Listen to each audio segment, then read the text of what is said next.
자, 여러분 안녕하세요. 민법 연습 1 제6주 6회 쟁점 정리 시작하도록 하겠습니다. 이번 주는 사실 지난주에 이어서 취득시효에 관련된 내용들을 살펴보는 거나 마찬가지가 되겠죠. 지난 시간에는 점유에 대해서 공부를 했었지만은 사실 점유와 관련되어 있는 상당수 내용들이 취득시효와 또 연결이 되어 있습니다. 근데 어쨌든 오늘 수업 내용과 지난 시간의 수업 내용이 상당 부분 중복이 될 수밖에 없는데요. 그래도 전체적으로 취득시효에 관련된 내용들을 체계적으로 한번 좀 살펴보도록 하겠습니다. 취득시효 같은 경우에는 최근에 또 시험 문제에 나왔었죠. 근데 그 시험 문제에 나왔던 내용들이 상당히 어려웠습니다. 사례 문제들 같은 경우에. 그래서 여러분들이 좀 막상 문제를 풀어보면 당황스러울 수도 있는데요. 어쨌든 기본적인 내용들 하나하나 좀 볼 수밖에 없겠죠. 일단 그렇게 먼저 시작을 해야 되겠죠. 자, 내용들 하나씩 살펴보도록 하겠습니다. 자, 먼저 취득시효 완성으로 인한 소유권 이전 등기 청구권의 요건, 그러니까 취득시효가 완성이 돼서 소유권 이전 등기 청구권을 행사할 수 있는 요건이 무엇인지 한번 살펴보도록 하겠습니다. 보통 이제 취득시효가 주장되는 경우는 두 가지 경우가 있는데요. 취득시효를 근거로 해서 소유권 이전 등기 청구권을 행사하는 경우도 있습니다. 소유권 이전 등기 청구권을 행사하는 것, 즉 취득시효가 청구 원인이 돼서 소유권 이전 등기 청구권을 행사할 수 있는 경우도 있고요. 소유자가 점유자를 상대로 해서 또는 점유자 등기부상의 명의자를 상대로 해서 목적물의 반환이나 또는 건물의 철거 또는 이제 등기의 말소를 청구하는 경우에 그때 취득시효가 완성되었기 때문에 등기가 실제관계에 부합하는 등기로서 유효하다라고 하는 주장, 또는 이제 건물 철거와 반환에 대해서도 취득시효가 완성되었기 때문에 소유권 이전 등기 청구 의무를 부담하는 자가 반환 청구할 수 없다라고 하는 항변을 하는 경우도 있습니다. 즉 취득시효 자체가 청구 원인의 요건 사실로서 청구 원인으로서 작용하는 경우도 있고요. 소유자의 소유권에 대한 물권적 청구권 행사에 대해서 이제 점유자의 항변권으로 취득시효가 주장되는 경우도 있습니다. 항변 사유로 주장되는 경우도 있다. 이제 여러분 일단 이렇게 두 가지 경우를 예를 들면 되는데요. 이 두 가지 경우가 어떤 경우가 됐든지 간에 취득시효의 요건이 갖추어졌는가 여부에 대해서는 달라지진 않겠죠. 청구 원인으로서 기능하는 경우나 항변 사유로서 기능하는 경우나 취득시효의 요건이 갖춰져야 된다라고 하는 점에서는 차이가 없습니다. 자, 하나씩 내용들 보도록 하죠. 자, 일단 취득시효가 완성됐다라고 하는 걸 주장하기 위해서는 20년간 점유하였다는 사실이 입증되어야 됩니다.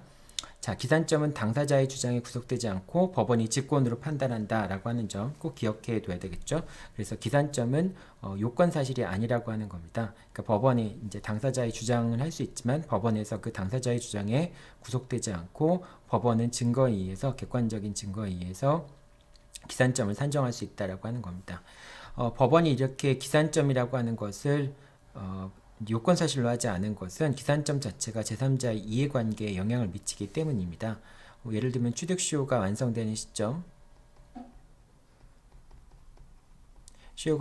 시점에서 만약에 이 시점에서 이제 소유자가 변동이 되었다라고 한다면은 새로운 소유자에게 취득시효 완성에 따른 효과를 주장할 수 있겠죠. 그런데 취득시효가 완성된 다음에 소유권을 취득하였다라고 한다면은 그런 새로운 소유자에게 취득시효 완성을 주장할 수 없게 되겠죠. 따라서 소유권을 취득했는가가 취득시효 완성 전에 소유권을 취득했는가 또는 취득시효 완성 후에 소유권을 취득했는가에 따라서 당사자의 지위, 제3자의 지위가 소유권을 취득한 사람의 지위가 완전히 달라지게 되죠. 자, 그런데 그 제3자의 지위가 달라지는데 이제 점유의 이제 취득시효의 기산점, 즉 점유의 개시 시점을 당사자가 임의로 주장할 수 있게 한다고 한다면은 제3자의 관련된 권리가 그 점유자의 주장에 의해서 달라지게 될 수 있잖아요. 그렇기 때문에 취득시효의 기산점, 즉 점유의 개시 시점은 요건 사실이 아니라고 하는 겁니다. 자, 그렇기 때문에 첫 번째 그 이후에서 또 두 번째 그 결과도 찾을 수 있는데요. 등기부상 소유자의 변동이 없다라고 한다면은 어느 시점부터 점유를 개시했는가라고 하는 점이 취득시효가 완성되었는가라고 하는 점이 중요하지 않죠. 그래서 현 시점부터 역산해서 20년간 점유한 사실이 인정이 되면은 취득시효가 인정이 된다라고 하는 겁니다. 점유 승계된 경우도 역시 동일하다라고 하는 겁니다. 자, 그래서 요걸 한번 살펴볼게요. 전 점유자가 15년을 점유를 했고요. 그 다음에 점유를 승계한 사람이 다시 또 5년을 점유했다. 이렇게 생각해 보죠. 자, 요걸 좀 바꿀게요. 15년 점유가 아니라 요거를 20년 점유라고 한번 해보죠. 21년 점유라고 한번 해볼게요. 21년간을 점유하고 있다라고 이렇게 한번 해볼게요. 자, 만약에 이 점유하고 있는 기간 동안에 등기부상 소유자의 변동이 생겼다라고 한다면은 이제 점유를 개시한 시점은 이 시점이 되겠죠. 점유 개시 시점. 자, 여기서는 갑이 점유를 하고 있고요. 그 다음에 이 기간에서는 을이 점유를 하고 있습니다. 자, 갑은 21년간 점유를 했고요. 을은 5년간 점유를 해서 두 사람의 점유 기간을 통상하면은 이제 26년이 되겠죠. 근데 갑은 21년 동안만 점유를 한 것이고요. 을은 5년간만 점유를 한 것이죠. 점유 개시 시점이 이렇게 되고요. 취득시효 완성 시점은 요 21년 시점에서 요 시점이 취득시효 완성 시점이 되겠죠.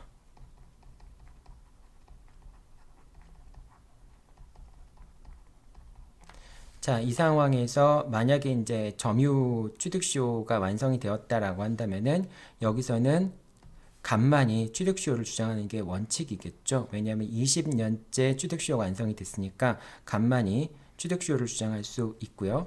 을은 자신의 점유를 주장할 수 있지만은 자신의 점유는 지금 5년밖에 안 되니까 자신의 점유 기간만으로는 취득시효를 주장할 수 없죠. 자, 그렇다고 해서 갑의 점유까지 승계해서 주장할 수 있지만은 그래서 26년의 점유를 주장할 수 있지만은 그렇게 되면은 갑이 점유하고 있는 동안에 취득시효가 완성되었기 때문에 그 점유를 승계할 수는 있지만은 취득시효 완성의 효과는 승계할 수 없다라고 얘기하죠. 그러니까 점유의 효과 자체는 승계할 수 없다라고 얘기를 하죠. 그렇기 때문에 을은 자신의 독자적인 취득시효 완성을 주장할 수는 없게 되고요. 갑이 취득시효 완성되었다는 점을 그러니까 취득시효 완성으로 인한 갑의 소유권 이전 등기 청구권, 소유자에 대한 소유권 이전 등기 청구권을 대위 행사할 수 있게 되죠. 자, 이렇게 되는 건데요. 자, 그런데 만약에 이 점유 개시 시점이 이 시점이지만은 소유자의 변동이 없었을 경우에는 지금 시점으로부터 역산해서 20년, 지금 시간으로부터 역산해서 20년간, 이게 20년이라고 한다면요, 20년간 점유하고 있다는 점이 입증이 된다면은 을이 자신의 취득시효의 완성을 주장할 수 있다라고 하는 겁니다. 이거는 이제 소유자의 변동이 없을 경우를 얘기를 하는 거죠. 그래서 원칙적으로는 기산점이라고 하는 걸 임의로 설정할 수 없지만은 소유자의 변동이 없다라고 한다면은 지금 시점으로부터 역산해서 20년간 점유하고 있다라고 하는 사실이 입증되면은 취득시효의 완성을 주장할 수 있게 되는 것이고요. 따라서 을 같은 경우에는 자신의 그러니까 이제 지금 시점으로부터 소급해서 전 점유자의 점유 기간까지 소급해서 20년 동안 점유하고 있다라고 하는 사실을 입증한다면은 그러면은 자신의 취득시효 완성을 주장할 수 있다라고 하는 겁니다.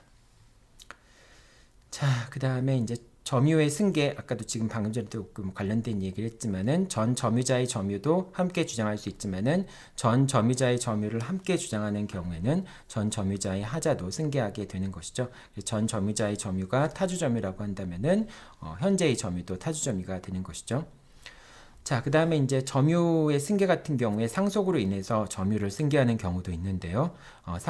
이제 점유를 승계한 상속인의 점유 같은 경우에는 상속인이 새로운 권한에 의해서 점유를 개시하였거나 또는 이제 피상속인의 점유와 분리하여 그러니까 새로운 권한에 의해서 자신의 독자적인 점유를 개시하지 않는 이상은 피상속인이 피상속인의 점유와 분리해서 자신만의 고유한 자신만의 점유를 주장할 수는 없게 됩니다. 그리고 피상속인의 점유의 태양은 상속인의 점유의 태양으로 그대로 승계가 되죠. 따라서 상속에 의해서 점유의 승계가 있다라고 한다면은 결과적으로 점유자의 변동이 없다라고 생각하면 됩니다. 상속의 경우에는 상속으로 인해서 점유를 승계하였다라고 하는 경우에는 점유자의 변동이 없는 것과 여러분들이 동일하게 생각하면 됩니다. 자, 그 다음에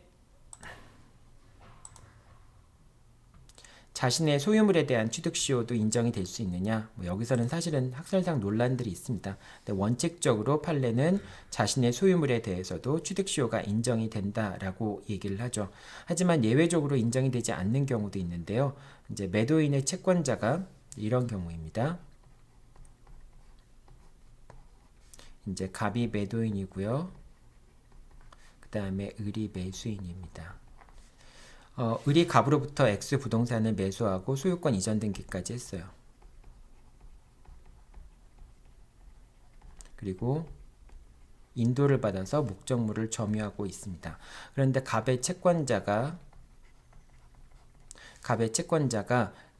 갑과 을 사이의 매매 계약이 사행위에 해당한다 라고 하면서 을을 상대로 사행위 취소 소송을 제기했고요.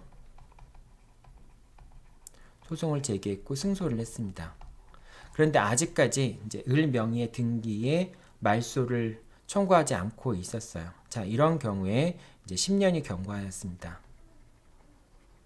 10년이 경과하여서 나중에 이제 채권자가 을을 상대로 해서 X 토지에 대한 그러니까 이제 사행위 취소 소송에서 승소를 했으니까 을을 상대로 해서 소유권 이전 등기에 말소를 청구하는 경우가 되겠죠. 자, 그럴 때 을이 자기는 10년간 점유했기 때문에 등기부 취득시효가 완성이 되었다. 등기부 취득시효를 주장할 수 있겠는가? 라고 하는 게 문제가 됩니다. 자, 이 경우에 갑과 을 사이에 사행위가 취소가 됐다라고 할지라도 결과적으로 그리고 등기가 말소되는 경우도 마찬가지죠. 이 X라고 하는 부동산의 소유권은 매수인한테 속하게 되죠. 대외적으로 사행위 취소의 상대적 효력 때문에 이것은 소유권이 갑한테 돌아가는 것은 채권자와 수익자 사이의 관계에서만 그런 거고요. 제3자에 대한 관계에서 여전히 을이 소유자가 되는 것이죠. 그래서 을이 자신의 소유물에 대해서 취득시효를 주장할 수 있는가 여부가 문제가 될 수 있습니다. 여기에 대해서 판례는 이제 사행위 취소에서 수익자의 점유라고 하는 것은 자신의 소유물에 대한 점유인데 그런 때 이제 수익자가 자신의 소유물에 대해서 점유하는 그 점유라고 하는 것은 취득시효의 기초가 되는 점유가 아니라고, 즉 취득시효에서 보호돼야 되는 사실 상태가 아니라고 이제 법원에서 이제 판례가 얘기를 합니다. 따라서 이런 경우에 매수인은 등기부 취득시효를 주장할 수 없게 되죠. 그래서 을은 이제 등기부 취득시효를 주장할 수 없으니까 자신의 등기가 실체관계에 부합하는 등기다라고 하는 것을 주장할 수 없게 됩니다. 자, 이것도 여러분들 지난번에 한번 모의 시험, 변호사 시험이었나요? 한번 나왔던 쟁점이긴 한데요. 어쨌든 이 경우에 사행위 취소의 상대적 효력이 있지만은 결과적으로 그리고 사회 취소 소송의 상대적 효력이 있고 그리고 자기 소유물에 대해서 취득시효가 인정이 된다라고 하지만은 그래도 취득시효의 경우에 수익자의 점유 같은 경우에는 이제 취득시효에서 보호돼야 될 사실 상태라고 볼 수 없기 때문에 이 경우에 을은 취득시효 완성을 주장할 수 없다라고 하는 점 기억해 두기 바랍니다.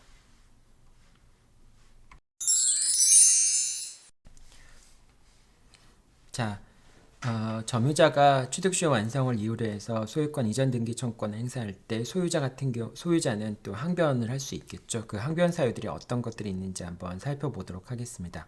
자, 여기서는 항변 사유가 됐지만은 아까 이제 얘기한 것처럼 소유자가 점유자를 상대로 해서 점유물에 반환 청구를 하거나, 그러니까 소유물 반환 청구권 행사하거나 또는 건물의 철거 청구권 행사하거나 또는 등기의 말소 청구권을 행사하는 경우에 그때 점유자가 취득시효에 항변을 하는 경우도 있다라고 얘기를 했죠. 취득시효에 항변을 하는 경우도 있는데 거기에 대해서 다시 소유자가 이제 항변을 하는 거니까 이 경우는 취득시효가 그러니까 항변 사유가 되는 경우가 있죠. 항변 사유가 되는 경우가 있다면은 거기에 대해서 여기서 얘기하는 항변 사유라고 하는 것은 재항변 사유가 되겠죠. 자, 이런 식으로 진행이 될 겁니다.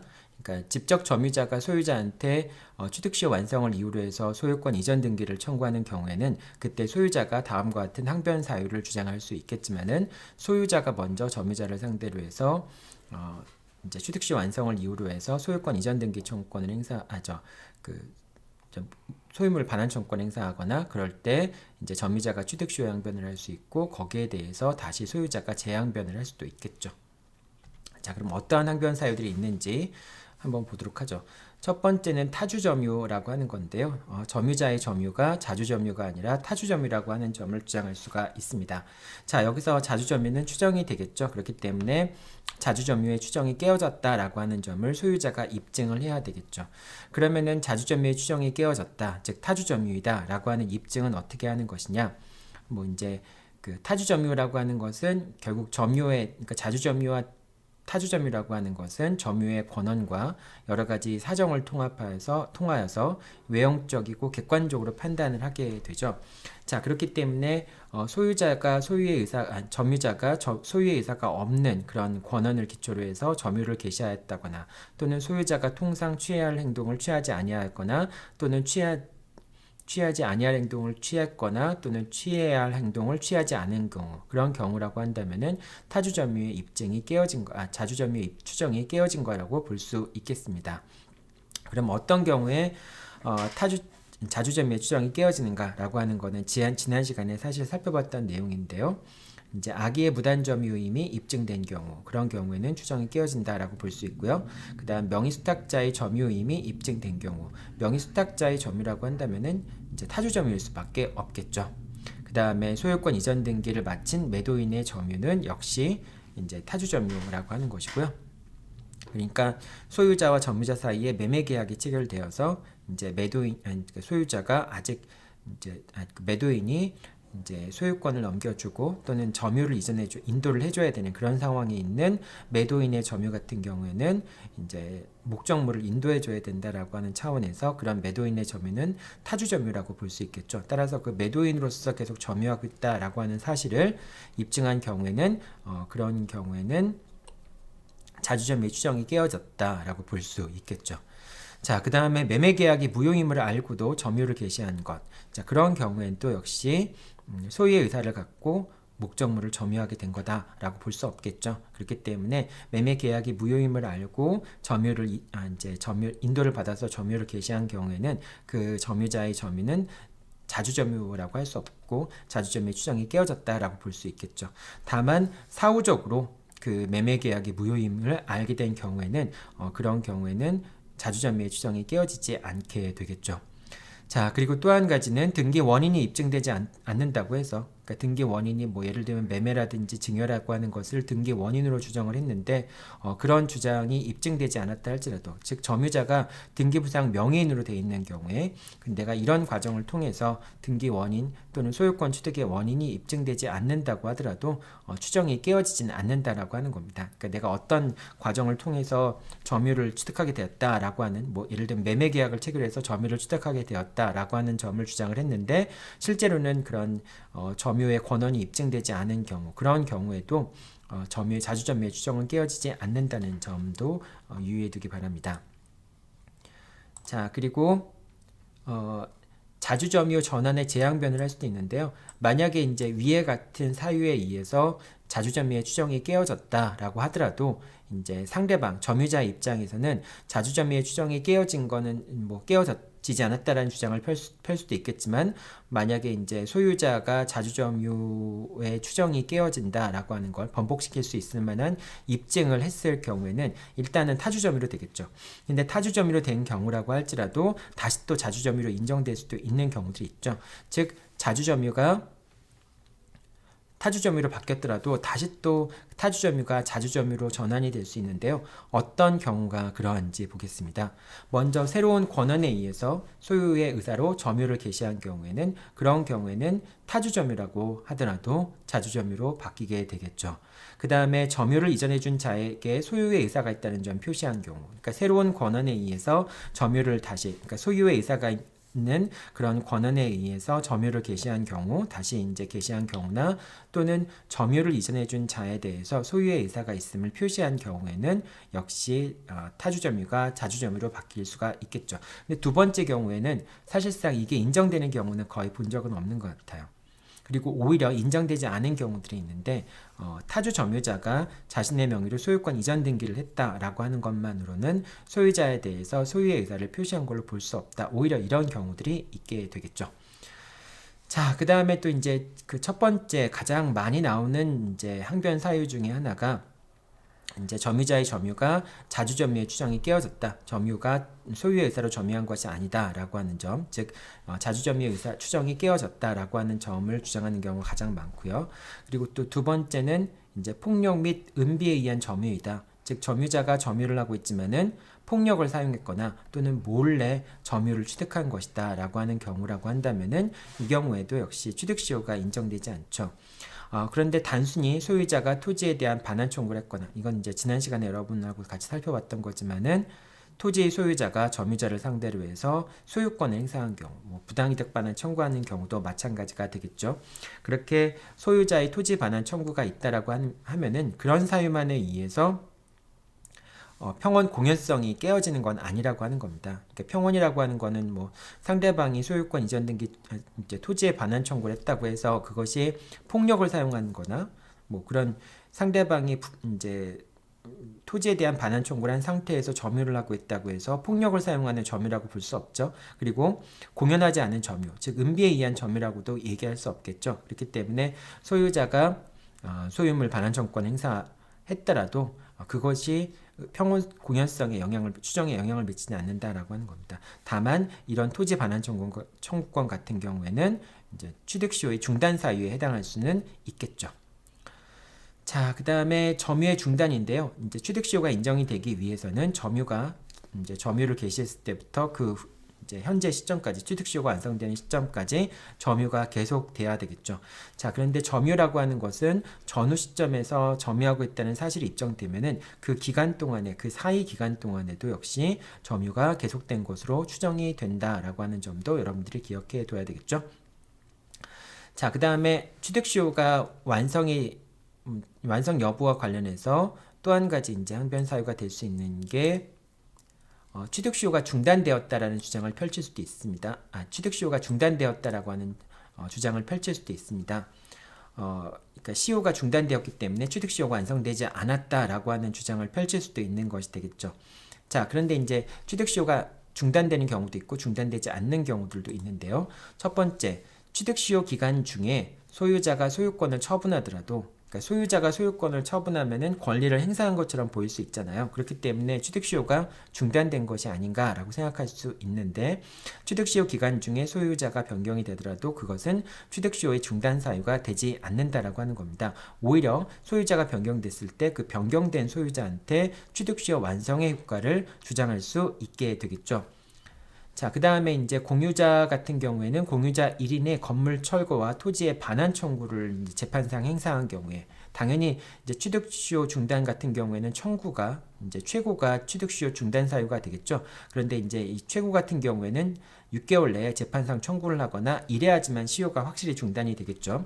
근데 어쨌든 공유자가 있는데, 예를 들면은 갑과 을이 2분의 1 지분씩을 갖고 있어요. 2분의 1, 토지에 대해서 2분의 1 지분씩을 갖고 있습니다. 그런데 이제 그 토지 위에 건물이 하나 이렇게 있어요.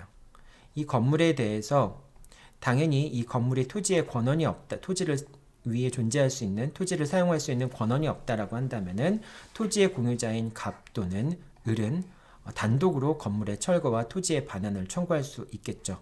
왜냐하면 이 공유물에 대한 보존행위라고 볼 수 있기 때문에 소유물 반환 청구권 행사하거나 또는 이제 방해 제거 청구권 행사하는 것은 공유물에 대한 보존 행위이기 때문에 이제 과반수 지분권자가 아니라도 공유자는 단독으로 공유물에 대한 보존 행위를 할 수 있게 되죠. 자, 이런 경우에 만약에 간만이 건물 소유자에 대해서, 이제 건물 소유자 같은 경우는 토지를 지금 점유하고 있는 거 아닙니까? 예를 들면 건물 소유자가 병이라고 한다면은 이 병이 토지의 점유자가 되겠죠. 토지의 점유자가 될 텐데요. 이 병에 대해서 건물의 철거와 토지의 반환을 청구했을 때, 그럴 때 갑의 지분의 범위 내에서 시효 중단의 효력이 생기게 됩니다. 그래서 시효 중단 효력이 생기게 되고, 여기에 대해서 이제 병은 을의 2분의 1 지분에 대해서, 지금 을은 시효 중단을 하지 않았죠. 자, 그렇기 때문에 시효 중단의 효력은 다른 공유자한테는 미치지 않기 때문에 을에 대한 취득시효는 완성이 됩니다. 그래서 갑에 대한 취득시효는 중단이 됐기 때문에 병은 갑에 대해서 2분의 1 지분에 대한 지분 소유권 이전 등기를 청구할 수 없게 되지만은, 을은 취득시효의 중단을 재판상 청구하지 않았기 때문에 을에 대한 취득시효는 완성이 되게 되고요. 따라서 병은 을을 상대로 해서 2분의 1 지분에 대해서 취득시효 완성을 원인으로 해서 2분의 1 지분에 대한 지분 소유권 이전 등기를 청구할 수 있게 됩니다. 이것도 여러분들 잘 알고 있어야 되겠죠. 토지의 공유 같은 경우에는 그런 경우에는 공유자 1인만이 이제 그 시효 중단 조치를 취했을 경우에는 다른 공유자에 대한 지분에 대해서는 취득시효가 완성이 될 수 있다. 그래서 점유자가 그 취득시효를 중단시키지 않은 다른 공유자에 대해서는 그 공유자의 지분에 대해서 취득시효 완성을 원인으로 하는 지분 소유권 이전 등기를 청구할 수 있다라고 하는 점도 잘 기억해 둬야 되겠죠. 자, 그 다음에 세 번째, 이제 취득시효 중단 사유와 관련해서 소유자의 채권자가 부동산을 가압류한 경우에는 취득시효가 중단되지 않는다라고 하는 겁니다. 압류 또는 가압류한 경우는 취득시효가 중단되지 않는다라고 하는 건데요. 이거는 이제 이런 경우나 마찬가지입니다. 갑이 이제 소유자이고요. 그 다음에 을이 점유자입니다. 을이 이제 갑 소유의 X토지를 점유하고 있는 상황이죠. 자, 그런데 갑의 채권자가 있겠죠. 갑의 채권자가 있는데, 이 갑의 채권자가 이제 갑에 대한 채권을 보존하기 위해서 이 X 부동산에 대해서 가압류 또는 압류를 했다는 얘기는 이제 경매 신청을 했다라고 하는 것을 의미하게 되겠죠. 그래서 채권자가 X 부동산을 압류하거나, 즉 경매 개시 결정이 내려지거나 또는 X 부동산을 가압류한 경우에, 그런 경우에는 이거는 지금 취득시효와 관련된 소유권에 관련된 것을 보존하기 위한 것이 아니라 갑이 이제 채권자가 갑에 대한 채권을, 금전 채권을 보존하기 위해서 이렇게 압류를 해두는 거잖아요. 그렇기 때문에 가압류나 압류가 있다고 해서 을의 점유의 사실 상태가 깨어진다라고 볼 수 없기 때문에 그런 경우에는 취득시효 중단 사유가 되지 못한다라고 하는 겁니다. 그러니까 X 부동산에 점유자가 점유하고 있는 부동산에 가압류나 압류가 되었다는 사유만으로는 취득시효가 중단되었다라고 할 수 없다라고 하는 얘기입니다. 자, 그리고 또 취득시효가 이제 완성되었다라고 주장하는 것에 대해서 소유자는 시효 이익을 포기했다, 즉 점유자가 시효 이익을 포기했다라고 하는 그런 주장을 펼칠 수도 있습니다. 근데 단순히 이제 시효 이익을 포기했냐라고 하는 그런 논란이 있을 때, 이제 점유 부동산을 매도하여 점유를 상실한 경우에, 이제 점유자가 점유를 상실한 경우가 되겠죠. 그 점유를 상실했다는 이유만으로 시효 이익의 포기로 인정되지는 않습니다. 즉 시효 이익의 포기로 인정되기 위해서는 취득시효가 완성되었다는 걸 알고, 그 다음에 그거를 내가 더 이상 취득시효 완성으로 인한 소유권 이전 등기 청구권을 행사하지 않겠다라고 하는 경우에, 그때 이제 시효 이익의 포기가 인정되는 것이고요. 다만 점유자가 그 부동산을, 점유 부동산을 제3자한테 매도한 것만 가지고는 시효 이익을 포기한 걸로 볼 수 없다라고 하는 겁니다. 그리고 또 한 가지, 이제 시효 이익의 포기에 관련된 건데, 사실은 시효 이익의 포기가 아니라고 하는 점과 관련된 설명들이죠.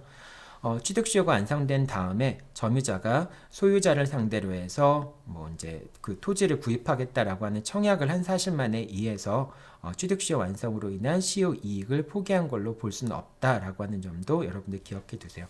지금 두 가지 경우를 설명했는데, 두 가지 경우가 공교롭게 다 시효 이익의 포기로 인정되지 않은 경우가 되겠죠. 따라서 점유자가 소유자를 상대로 해서 취득시효 완성을 이유로 해서 소유권 이전 등기를 청구할 때, 이제 소유자가 시효 이익을 포기했다, 점유자, 그러니까 취득시효 완성을 원인으로 한 소유권 이전 등기 청구권 행사하는 점유자가 시효 이익을 포기했다라고 하는 주장을 펼칠 때, 뭐 예를 들면은 점유자가 제3자한테 팔았다든지 또는 점유자가 나한테 그 토지를 매수하겠다라고 제안을 했다든지 이런 사유만 가지고는 점유자가 시효 이익을 포기한 걸로 볼 수 없다라고 하는 겁니다. 자, 이렇게 되고요. 그 다음에 또 이제 제일 중요한 이제 항변 사유 중에 하나가 6번입니다.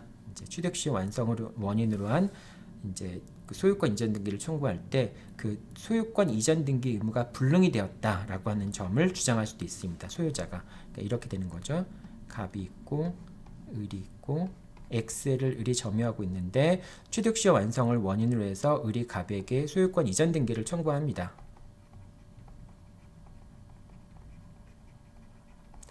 소유권 이전 등기를 청구할 때 그때 갑이 나는 이 X라는 부동산을 제3자한테 팔고 제3자가 소유권을 취득했다.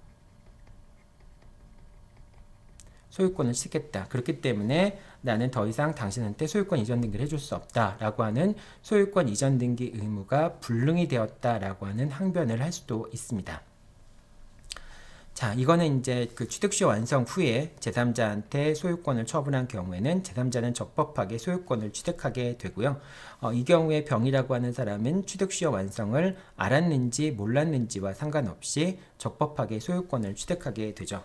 다만 이제 이 경우에 병이 소유권을 취득했는데 알았던 거를 넘어서서 병이 갑의 취득시효가 완성되었음을 알면서도 처분하는 병의 그런 행위에 적극적인 가담을 한 경우라고 한다면은 그럼 갑과 병 사이의 매매 계약이 반사회질서의 법률행위로서 무효가 될 수 있죠. 그러면 이제 그 갑과 병의 매매 계약이 반사회질서의 법률행위로서 무효가 된다면은 병이 소유권을 취득하지 못하게 될 수 있고요. 여전히 이 소유권은 이제 갑한테 귀속이 될 수 있겠죠. 이런 경우라면은 을은 이제 갑을 대위해서 병의 등기를 말소하고 다시 갑을 상대로 해서 취득시효 완성을 원인으로 한 소유권 이전 등기를 청구하면 되겠죠. 자, 그 다음에 이제 소유권 이전 등기 의무가 불능이 됐느냐 안 됐느냐 여부를 따질 때 이제 중요한 것은 취득시효 완성 후에 처분행위, 취득시효 완성 후에 처분행위가 있었던 경우에만 그런 경우에만 불능이 될 수 있겠죠. 자, 만약에 취득시효 완성 전에 가등기가 설정이 되고요. 그 다음에 본등기는 취득시효 완성 후에 이루어졌어요. 그러면 이거는 처분행위가 이제 취득시효 완성 후에 이루어진 건지 전에 이루어진 건지가 문제가 될 수 있잖아요. 자, 그런데 취득시효 완성됐을 때 이제 소유권 변동의 효력이 발생하는 시점은 본등기 시점에서 소유권 변동의 효력이 발생하는 것이고요. 다만 가등기에 의한 본등기가 이루어진 경우에는 본등기의 순위만 가등기 시점으로 소급하게 되는 것이죠. 그러니까 시점 자체가 소급하게 되는 건 아닌 거죠. 그래서 본등기가 이루어졌을 때는 가등기 시점으로 이제 소유권, 그러니까 순위가 상승이 되지만은 소급이 되지만은 그렇다고 해서 가등기 시점에 물권 변동의 효력이 발생한 것은 아니라고 얘기를 하죠. 자, 그렇기 때문에 가등기에 대한 본등기가 있었는데 비록 가등기는 시효 완성 전에 이루어졌고 그에 기한 본등기는 시효 완성 후에 이루어졌다라고 한다면은 그거는 역시 취득시효 완성 후에 처분행위가 있었던 것과 같이 취급이 됩니다. 따라서 이런 경우에는 불능이 된다라고 얘기할 수 있겠죠. 소유권 이전 등기 청구는 불능이 되고요. 아까도 얘기했지만은 가등기가 비록 취득시효 완성 전에 이루어졌다 할지라도 이제 그 취득시효 완성 후에 본등기가 이루어진다면은 물권 변동의 효력은 취득시효 완성 후에 이루어진 것이 되기 때문에 그 경우에는 소유권 이전 등기 의무가 불능이 된다라고 얘기할 수 있겠죠. 자, 그리고요. 몇 가지 항변 사유만 더 살펴보면 되겠네요. 네 번째인데요. 유효한 명의신탁에서 취득시효 완성 후에 명의신탁자가 명의신탁계약의 해지를 원인으로 명의신탁자에게 소유권 이전 등기를 한 경우. 자, 갑이 있는데요. 이게 소유자가 되고요. 을이 이제 점유자가 되겠죠. 자, 그런데 사실은 갑이 소유자로서 등기되어 있다라고 하는 이유가 소유자로 등기되어 있는 이유가 병과의 명의신탁 약정에 의해서 명의신탁 약정을 근거로 해서 이제 갑의 명의로 소유권 이전 등기가 됐었는데요. 이제 유효한 등기 같은 명의신탁 같은 경우도 모두가 다 무효인 건 아니고요. 예를 들면 부부간 명의신탁이라든지 또는 종중이라든지 종교 재산에 대한 명의신탁이라든지 또는 양도담보라든지 이런 경우에는 예외적으로 종중이라든지 이런 경우는 예외적으로 명의신탁 약정이 유효하죠. 자, 그래서 병이 이제 그 갑한테 명의신탁을 했는데 이제 명의신탁 자체가 유효한 경우가 있을 수 있겠죠. 자, 이런 경우라고 한다면은 대외적으로는 명의수탁자가 소유자로 취급이 되고요. 대내적으로는 명의신탁자가 소유자로 취급이 되죠. 근데 대내적인 관계에서 이런 것이고요. 기본적으로 대외적인 관계에서는 소유자, 이제 수탁자가 소유자가 되는 것이죠. 자, 그런데 나중에 취득시효가 완성된 후에 갑과 을 사이에 명의신탁 약정이 해지가 되고 갑이 병한테 소유권 이전 등기를 해줬어요. 그래서 이제 병이 다시 소유 명의자가 된 거죠. 자, 이런 경우에 을이 여전히 갑한테 취득시효 완성을 원인으로 한 소유권 이전 등기를 청구할 수 있는가 여부가 문제가 될 수 있겠죠.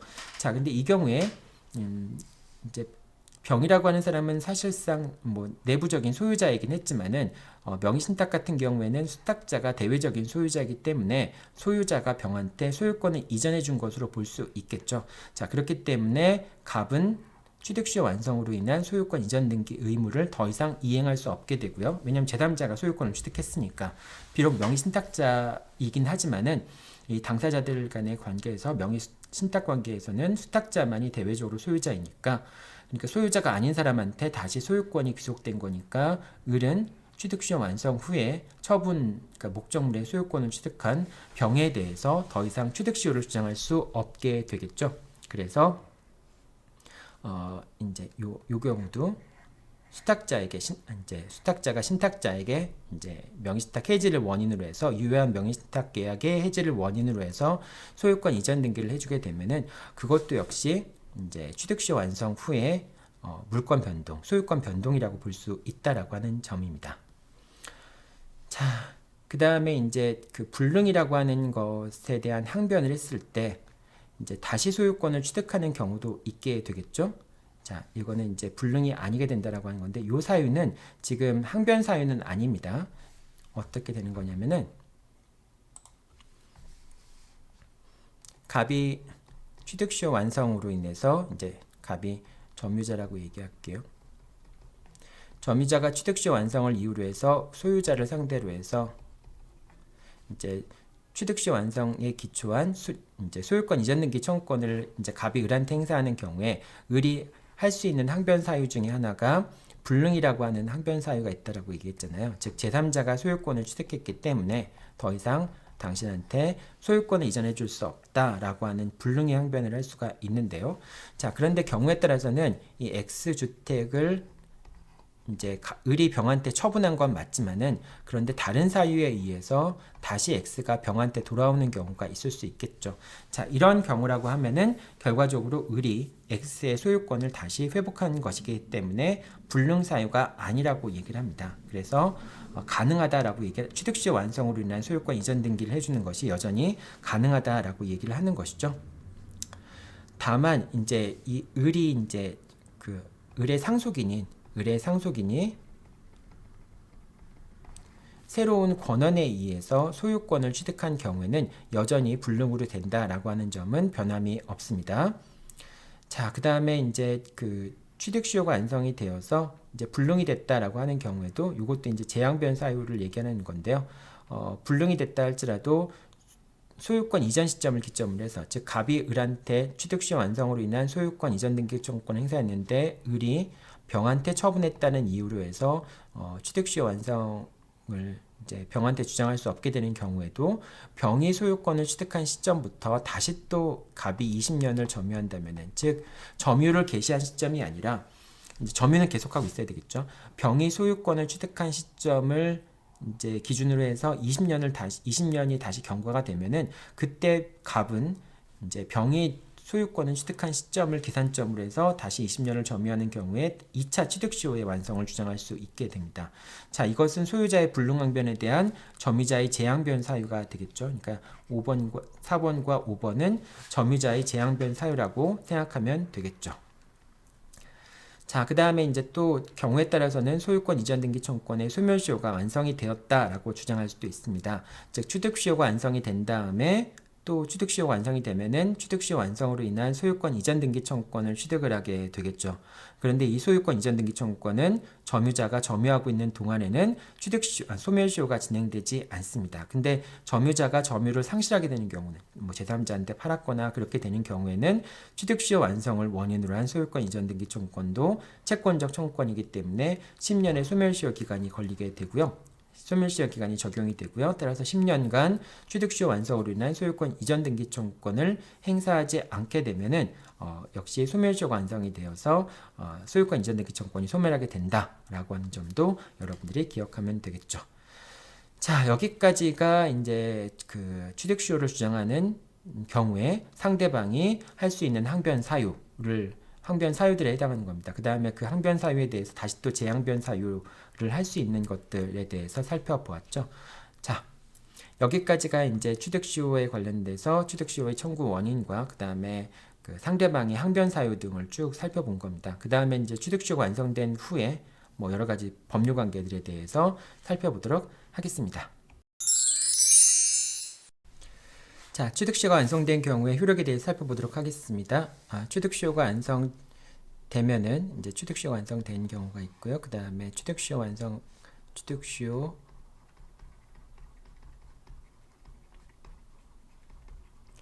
시점이 있고요. 그 다음에 소유권 이전 등기 시점이 있겠죠.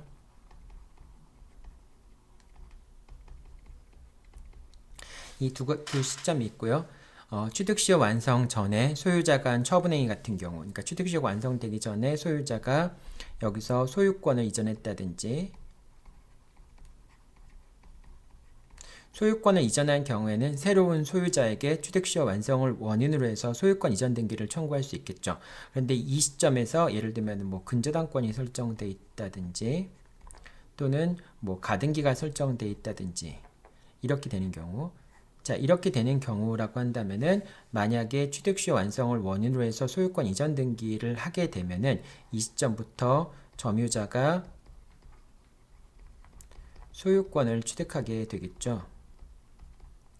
근데 점유자가 소유권을 취득하게 되는데 이 소유권 취득의 효력은 어느 시점으로 소급을 하게 돼요?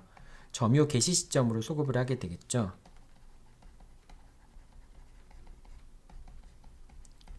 점유 개시 시점으로 취득시효 완성으로 인한 소유권 취득의 효과가 이제 소급이 되게 됩니다. 따라 소급이 되니까 그 이후에 있었던 취득시효 완성 전에 있었던 처분행위들은 다 무효가 됩니다. 따라서 소유권 이전 등기를 한 점유자 같은 경우에는 근저당권이라든지 가등기의 말소를 청구할 수 있게 됩니다. 자, 그런데 이건 소유권 이전 등기를 했을 경우의 이야기고요. 만약에 소유권 이전 등기가 되기 전에 근저당권이 실행된다든지 이 시점에서 경매에 들어간다든지 또는 가등기에 기초해서 이 시점에서 본등기가 이루어진다든지 하게 되면은 결국은 소유권 이전 등기를 할 수 없게 되잖아요. 왜냐하면 취득시효 완성 후에 처분행위가 있었으면, 즉 소유권이 이전되면은 그 사람들한테는 취득시효 완성의 효과를 주장할 수 없기 때문에 그런 것이죠. 따라서 이런 경우에는 그 취득시효 완성의 효과를 주장할 수 없게 되는데, 만약에 이런 게 없다면은, 이런 게 없는 상황에서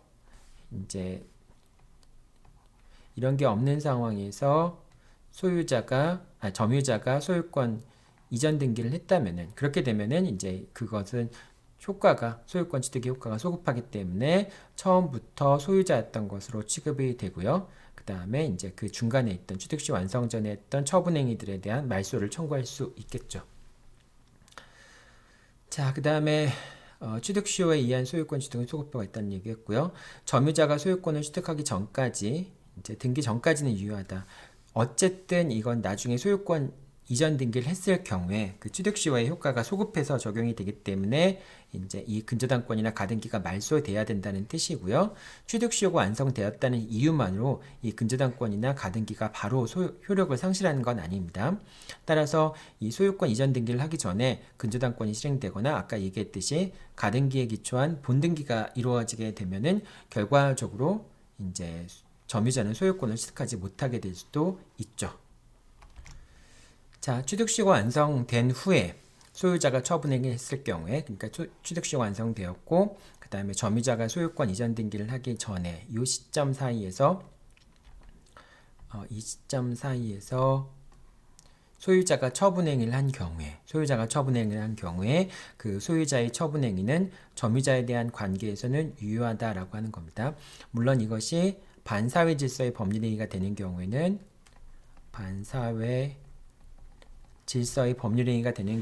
무효가 될 수도 있겠지만은 그렇게 반사회 질서적인 법률행위에 해당하지 않는다면은 제3자에 대한 처분행위는 유효하고 취득시효 완성 후에 소유권을 취득한 제3자에 대해서 점유자는 취득시효를 주장하지 못하게 되는 것이죠. 자, 그리고 그 제3자가 비록 취득시효 완성의 사실을 알고 있다고 하더라도, 즉 선의 여부와 상관없이 제3자는 유효하게 권리를 취득하게 됩니다.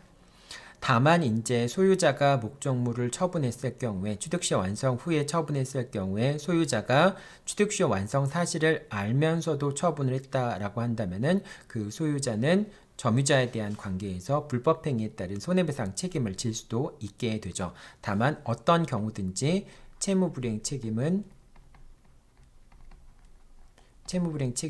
부담하지 않게 된다라고 하는 것도 같이 기억해 둬야겠습니다. 자, 그 다음에는 이제 그 취득시효 완성으로 인한 부당이득이라든지 이런 문제들을 살펴보도록 하겠습니다.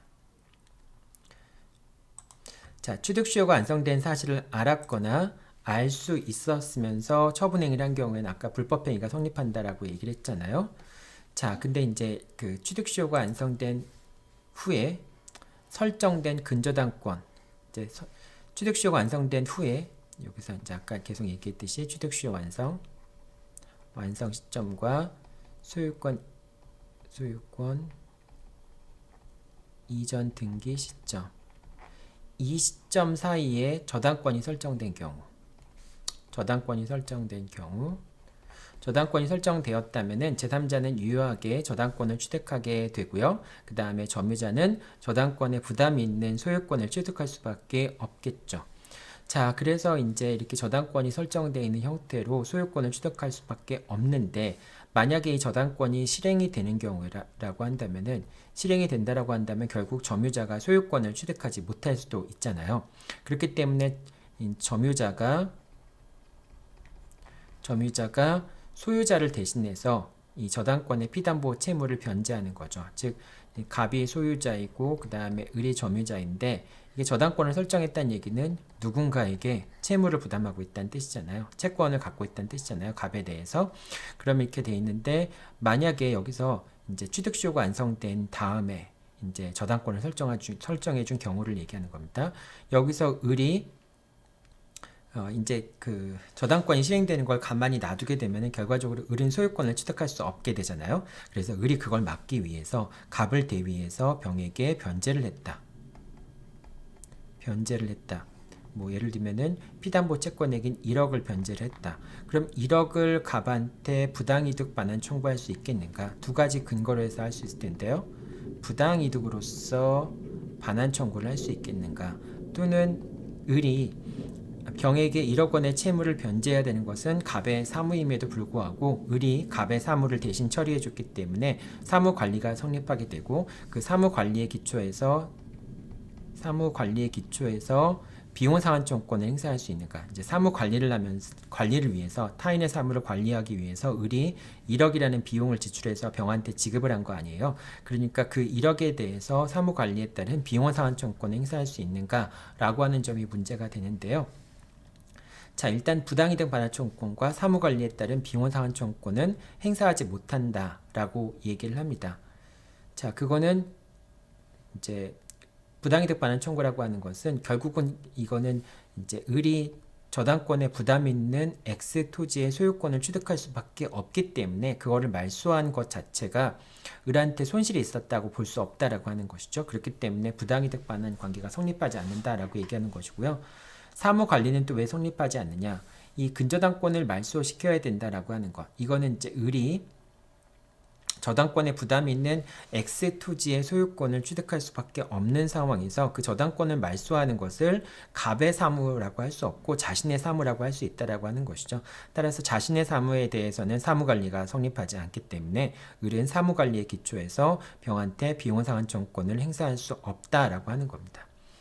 다만 이 경우에 이제 갑이 병한테 저당권을 설정해 준 것이 취득시효가 완성되었음을 알면서 병한테 저당권을 설정해 주었다면은 그런 경우라면은 불법행위로 인한 손해배상 책임 문제가 발생할 수 있게 되겠죠. 즉 병이 이제 을이 병한테 지급한 금액 자체가 손해라고 볼 수도 있겠죠. 그래서 이 손해에 대해서 갑한테 취득시효 완성된 사실을 알고 있는 갑에게 불법행위로 인한 손해배상을 청구할 수도 있겠죠. 자, 그 다음에 취득시효가 완성되었다면 이제 여기까지 설명한 거고요. 그 다음에 취득시효가 완성되었다면 소유권 이전 등기가 마쳐지지 않았다 할지라도, 자, 취득시효가 완성된 경우에 그러면은 이제 그 여전히 점유자가 있고요. 그 다음에 소유자가 있겠죠. 취득시효가 완성되기 전이라면은 당연히 소유자는 점유자한테 부당이득 반환 청구권을 행사를 할 수 있게 되고요. 만약에 소유자가 점유자를 상대로 해서 부당이득 반환 청구를 했다라고 한다면은 그러면 소유자가 자신의 권리를 행사한 것이 되니까 그런 경우에는 취득시효가 중단이 되겠죠. 자, 그런데 취득시효가 완성된 다음에 그러면 이제 점유자는 소유자를 상대로 해서 취득시효 완성을 원인으로 해서 소유권 이전 등기를 청구할 수 있겠죠. 그런데 취득시효가 완성된 경우에 소유자가 점유자를 상대로 해서 너는 점유할 수 있는 권한이 없으니까 부당이득 반환 청구를 해라 라고 부당이득 반환 청구를 할 수 있겠는가 라는 점이 문제가 될 수도 있습니다. 아직 이제 점유자는 취득시효 완성돼서 소유권을 취득할 지위에 놓여 있지만은 아직까지 소유자는 아니기 때문에 이런 문제가 생기는 것이죠. 자, 그런데 만약에 점유자가 소유권을 취득해서 소유권 이전 등기를 해서 소유권을 취득하게 된다면은 소급해서 처음부터 점유한 것으로 취급이 되니까 그런 이제 상황이라고 한다면은 소유자가 점유자를 상대로 해서 이제 부당이득 반환 청구, 소유물 반환 청구나 부당이득 반환 청구를 할 수 없다라고 하는 겁니다. 이 소유물 반환 청구를 했을 경우에는 점유자는 점유 취득 시효의 완성을 원인으로 해서 이제 항변 사유를 주장할 수 있겠죠. 취득 시효가 완성되었기 때문에 반환할 의무가 없다라거나 또는 이제 취득 시효가 완성되었기 때문에 소유권 이전 등기를 하면은 점유한 때부터 소유권을 취득하는 지위에 놓인 자이기 때문에 부당이득을 반환할 의무가 없다. 이런 식으로 점유자가 주장을 할 수 있게 되겠죠. 자, 그 다음에 이제 취득시효 같은 경우에는 대상청구권을 행사할 수도 있습니다. 즉 취득시효로 인해서 이제 아까도 얘기했지만은 갑이 이렇게 있고요. 을이 점유자고 이제 갑이 소유자인 경우에 만약에 병이 제3자한테 매도를 했다 또는 이제 이 토지가 수용이 되어서 수용 보상금이 나왔다. 이렇게 된다면은 을은 이 매도 대금이나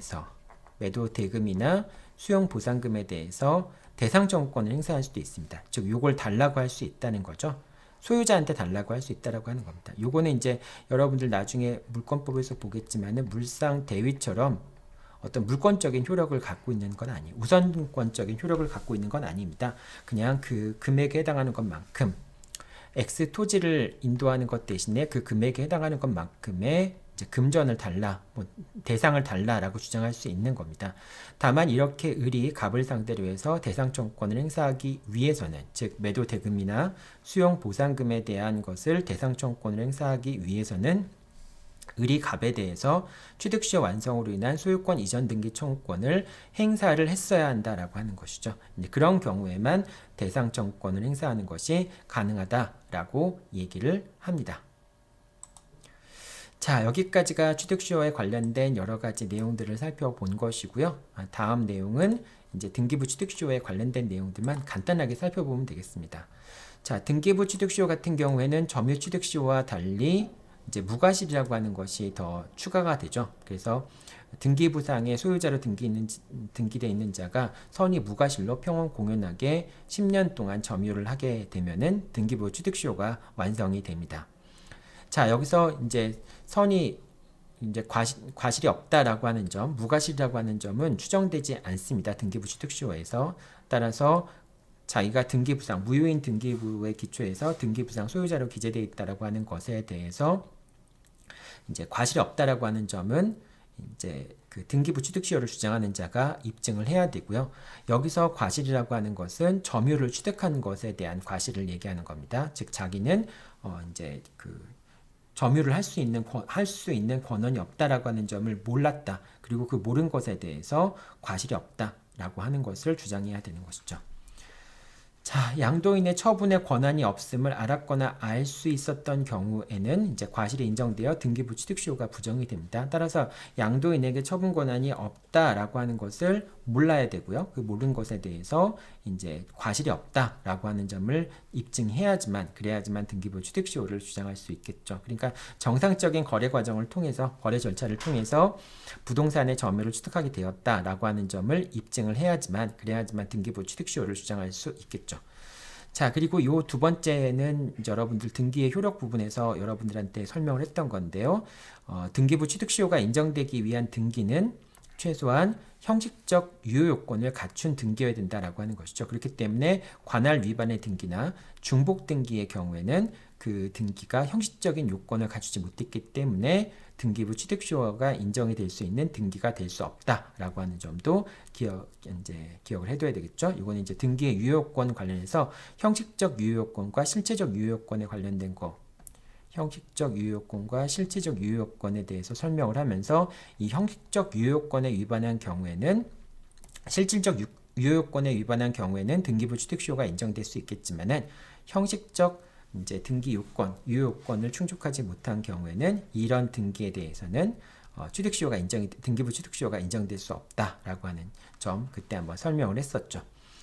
자, 그 다음에 취득시효 완성이 항변 사유가 되는 경우도 있습니다. 그래서 소유물 반환 청구와 등기 말소 청구 같은 경우를 할 경우에 이때 점유자가 점유취득시효 또는 등기부 취득시효를 주장하면서 상대방의 소유물 반환 청구와 등기 말소 청구를 이제 기각시키는 그런 경우들도 있습니다. 이렇게 되면 이제 아까 얘기한 것처럼 점유자가 취득시효 완성을 이유로 해서 청구를 하는 경우에 상대방의 항변 사유를 주장할 수 있잖아요. 근데 이제 이렇게 한 단계 더 들어가게 되면은 오히려 소유자의 소유물 반환 청구가 청구 원인이 되는 것이고요.